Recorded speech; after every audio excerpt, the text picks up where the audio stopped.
All right, welcome back to another exciting adventure right here on Radio Wasteland. I'm your host, Chauncey Hallworth. This is my co-host, Kara Kittrick.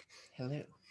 Kara, before we get into the news, you had commented that I had a haircut, and I really am just a trim of the beard. Now, I've noticed, and you probably don't know because you probably don't watch a lot of news, but I watch mainstream news. I have given myself Chuck Todd's beard, which, Yeah, I don't know what Chuck Todd looks like, but I well, believe you. anybody out there who knows Chuck Todd, I now have his beard, and my wife and I have affectionately dubbed this cut the Chuckles.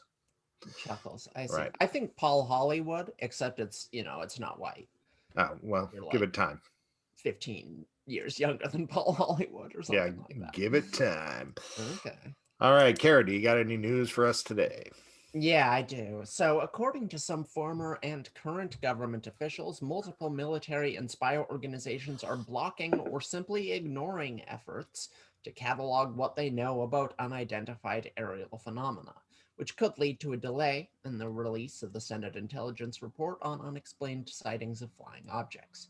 Quote, just getting access to the information because of all the different security bureaucracies, that's an ordeal in itself, said Christopher Mellon, a former Pentagon intelligence official.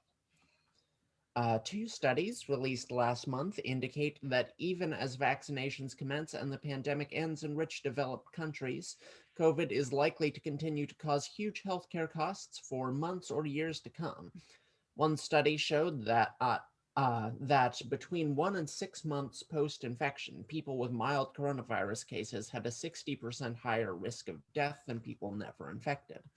A different study found that 69% of non-hospitalized adults who recovered from COVID had one or more outpatient visits in the months after their diagnosis. Two-thirds of these were diagnosed with something else. In short, COVID causes long-term health effects in many people who recover from it, and the exact cost of this is still unknown. Also in COVID news, over 5 million Americans have missed their second shots of Pfizer and Moderna, the CDC reports, leaving a huge number of people only partially protected and still at risk of spreading the disease. Finally, on something very different, an AI has spotted normally undetectable differences in handwriting between two scripts and one of the Dead Sea Scrolls, strongly indicating that the manuscripts were written by two different authors. The Dead Sea Scrolls were discovered in the 1940s and represent the second oldest surviving texts of the Hebrew Bible. Back to you, Chauncey.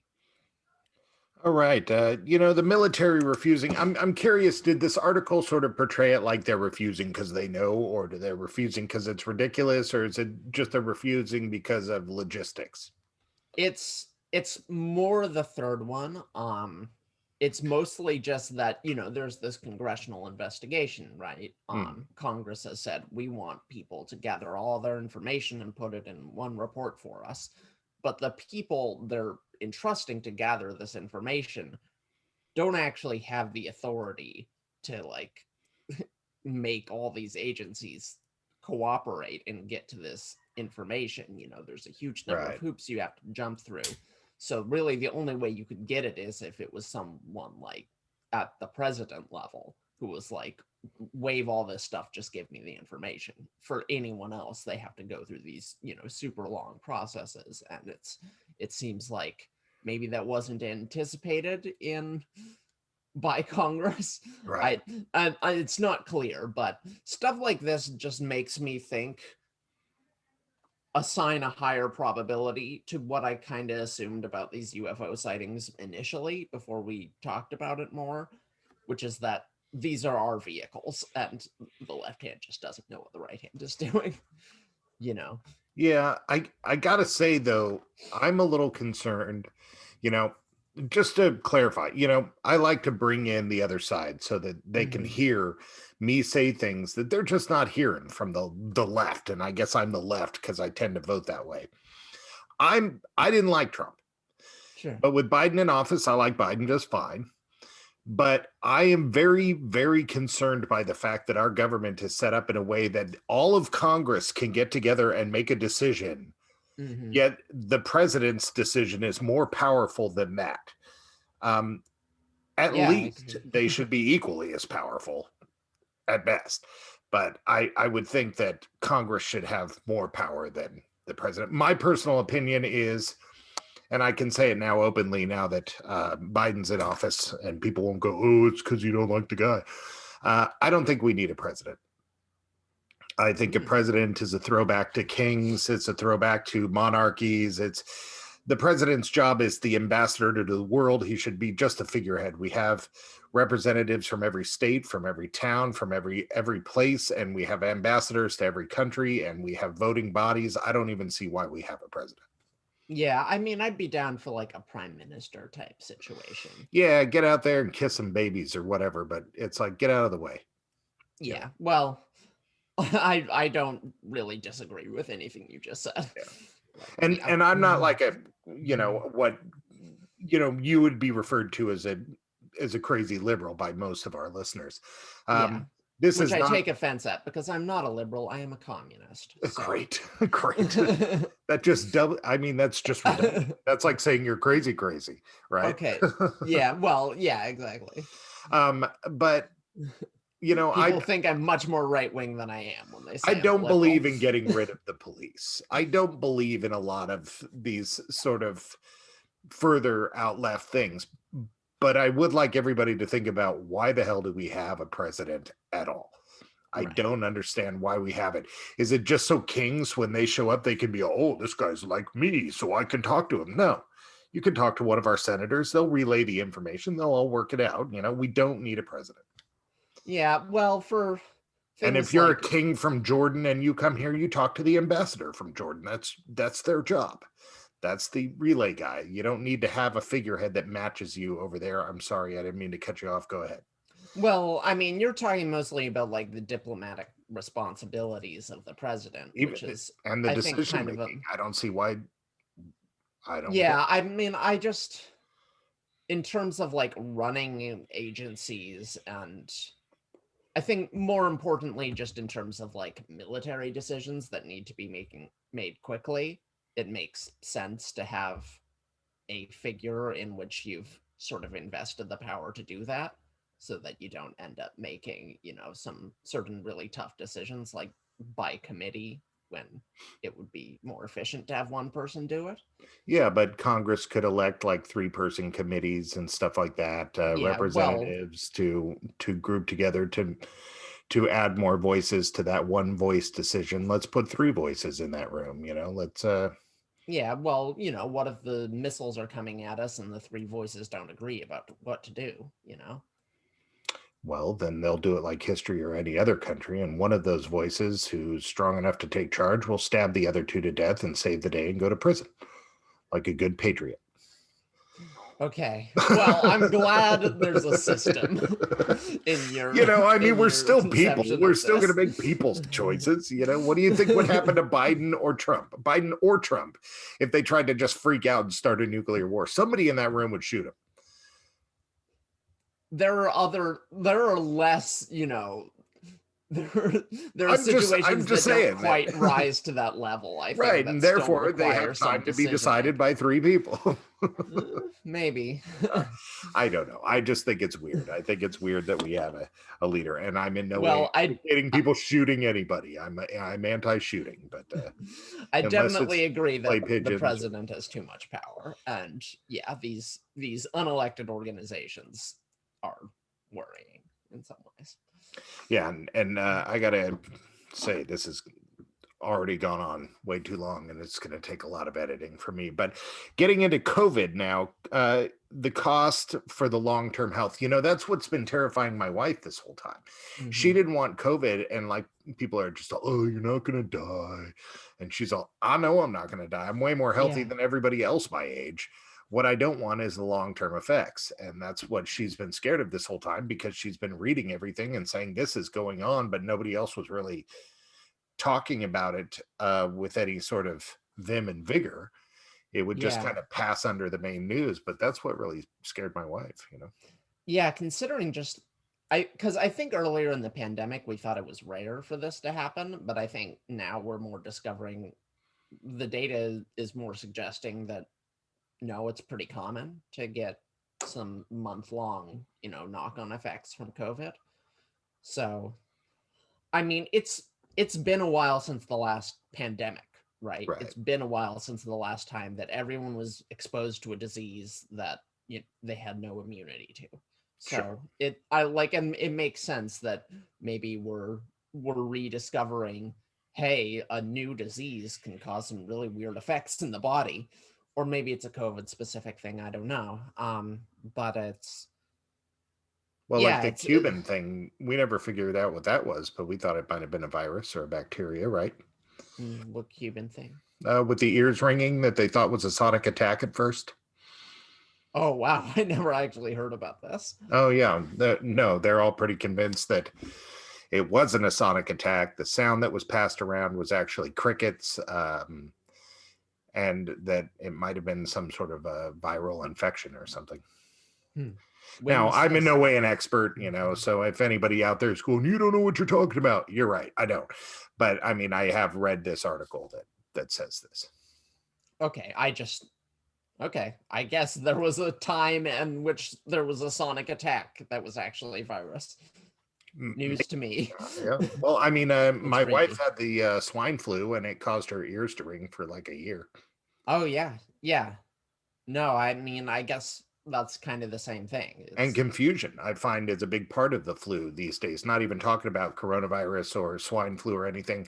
Mhm. Um, I feel that a lot of people that I know, when they've gotten the flu, a confusion has been a side effect of it, which is weird because that's like some sci-fi stuff. Yeah, Yeah. yeah. Anyway, it's not going to be so simple as pandemic's over. I mean, maybe we can all go outside, but yeah, our hospitals are going to have troubles for a while. All the more so because half of us that have gotten it haven't got the second shot. Is that what that was? Well, 5 million, so I don't know what the total is. Oh, okay. I hope that's not fully half of the No, people no, who've it's not. gotten it, but No. 5 million is still, there's what, like 250 million people in the country, 150 million, something like that. Yeah. So it's a pretty significant chunk. Well, now, as soon as you said this, it made me think of something. And I'm wondering, what's the first thing you thought of when you read that or heard that? I mean, I kind of thought, oh man, people are flaking out. Right. Yeah. My fear that I first thought of was are are vaccines anything like antibiotics? Yeah, You it's get where I'm going with this, I assume. right. Yeah, no. And that it kind of warned about this, that like it might prevent mild infections, but still like deadlier variants that are Right. swimming around might, still be carried by these people. So Right. it's And is it creating a place for it to fester and get to be a better killing machine or something? It's like, yeah, that wasn't really clear from what I read, but it seems like the risk potential is there at least. I don't know. It seems like it's still probably better to get, because there's well, it seems like it's still probably better to like get one shot right. than to not get any shots. Well, But that's good. also like you gotta get both shots. Otherwise the thing that we're all doing this so that it can happen, which is that we can lift all these lockdown restrictions, is it's going to be harder. And a certain percentage of Americans just aren't going to get it anyway, right? Right. Right. So we need, I think the figure is something like 70-80% Yeah. Yeah. of people. 75, 85 is what I saw in the news, but I'm sure that number varies depending on the Right. source. So, as long as we can get to that number, then it's all fine. But if stuff like this prevents us from doing that, then Well, it doesn't sound like we're going to get to that tough. number. Hey. Yeah, well, the availability of vaccines is much more than it was. Right. So, it's I hope we do. It would be very depressing if we were not able to get to that number. And we'll see. We'll see. Maybe we need a counter up on the website. And then finally, AI says two authors for the Dead Sea Scrolls. I was not aware that we considered them all one author, and so I got to ask: did we know who the author was, and why would No, it matter so that it's two authors? yeah, so we don't know who the authors of most of these things were, but the reason it sort of matters is not for this specific scroll, but the idea that now we can use AI to like solve biblical questions of authorship, Oh, I right. think is Yeah, that's kind of a crazy thing, because there's so many just even beyond biblical. I get what you're saying. Basically, we can it's not prehistoric, proto-historic. We can make right. comparisons between the rarity of authors probably at the time and make connections between all sorts of different old texts that we would have Yeah. no way of figuring out. And we can say, because a lot of texts, it's a big problem is, there will be an original text that was altered, hundreds of years later, maybe, Right. and to fit more in line with the theological or moral or just political ideas of that time. So there's a Sure. lot of stuff where Like the scholars history are of like, like the history of Abraham Lincoln, and then we update it to Abraham Lincoln Vampire Hunter. exactly. Yes, Chauncey, that's what I was thinking of. Right? Well, I mean, thousands of years from now, are they going to be Abraham Lincoln was the greatest vampire hunter the planet knew, you know? Yeah, I mean that'll be well into the vampire plague, so people are Right. like, we must go to the Lincoln Memorial and It's going to be visit its have to be magical after acts. we invent vampires and then forget Yeah, that we invented them. Right. yes, precisely. All right. But no, I get that. And that is really interesting. Also, when you're the only guy who can read and write in your town, you're probably not signing your stuff as much. No. So No. therefore we probably don't know, but we'll make a lot of connections between things. Wouldn't it be crazy if we made connections that shouldn't be able to be traveled, but yet they were still written? Like wrote a document Like, here and someplace else they shouldn't have been able to get to, but they did. yeah, I mean, there's a lot we can learn just from figuring out who wrote what. So AI is opening doors in the past as well as the future, it seems. And possibly taking us all over and making us their slaves in the process. Okay, well, you go always, I mean, pros and cons, right, Chauncey? Right. All right, stick around. You're listening to Radio Wasteland. Our guest tonight is Costas Macrease. We were supposed to talk mainly about star people from Mount Shasta, but it just turned into a conversation about star people in general. So come on back. You're listening to Radio Wasteland.